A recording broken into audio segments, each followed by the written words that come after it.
Hello everyone. Look at the question number 28.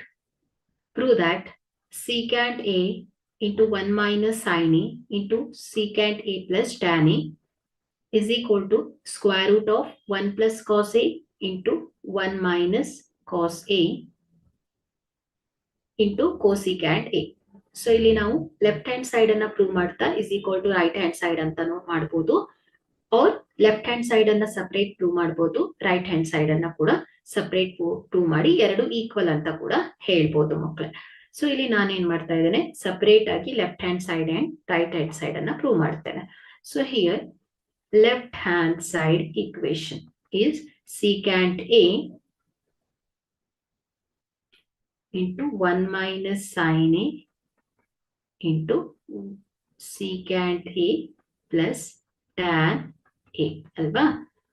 So ಇಲ್ಲಿ secant A into 1 is secant A plus minus minus secant A into sin A.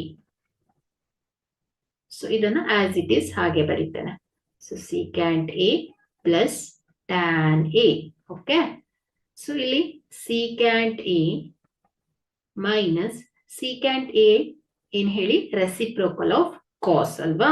So ಹಾಗಾಗಿ 1 by cos A into sin A into as it is secant A plus tan A. So ಇಲ್ಲಿ secant A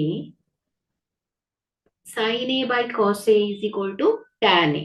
So minus tan A into secant A minus plus tan A. Okay. So ಇಲ್ಲಿ secant A minus tan A, secant A plus tan A ಬಂದಿದೆ. So A minus B into A plus B. So using algebraic identities is minus B into A plus B ಏನಾಗುತ್ತೆ ಹೇಳಿ, A square minus B square ಅಲ್ವಾ. So ಇಲ್ಲಿ A ಅನ್ನೋದು secant ಆದ್ರೆ B ಅನ್ನೋದು tan A ಆಗ್ತಾ ಇದೆ.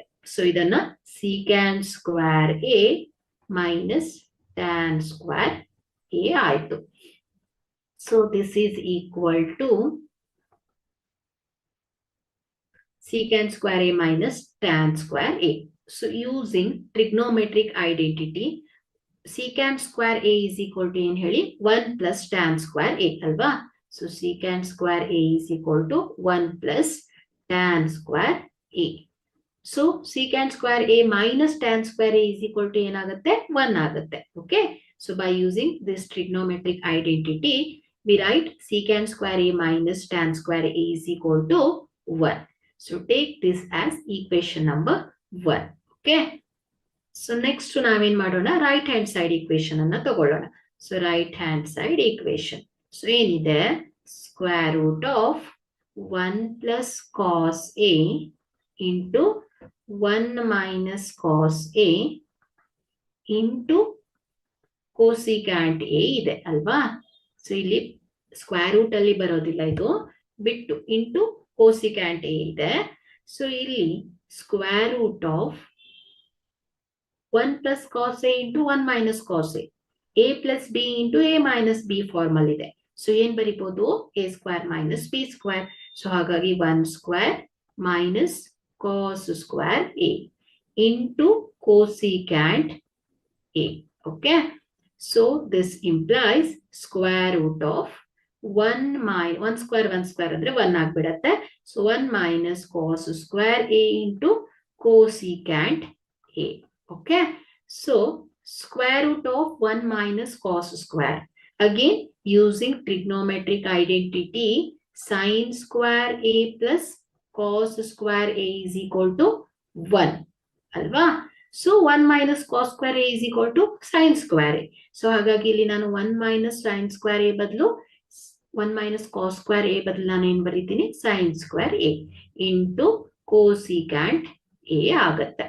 So square root square, so ಎರಡು ಹೋದ್ರೆ sin A into cosecant A ಆಗತ್ತೆ. So this is equal to sin A into cosecant A is reciprocal of sin. So divided into 1 by sin A. So sin A ಏನಾಗುತ್ತೆ, cancel ಆಗುತ್ತೆ. So this is equal to 1. So this is equal to R, equation number 2. Okay, so this is equation number 2. So ಇಲ್ಲಿ ನೋಡಿ left hand side equation ಕೂಡ 1 ಬಂದಿದೆ, right hand side equation ಕೂಡ 1 ಬಂದಿದೆ. ಅಂದ್ರೆ ಏನಾಯ್ತು ಇಲ್ಲಿ LHS is equal to RHS ಆಯ್ತು. So hence the proof. Thank you.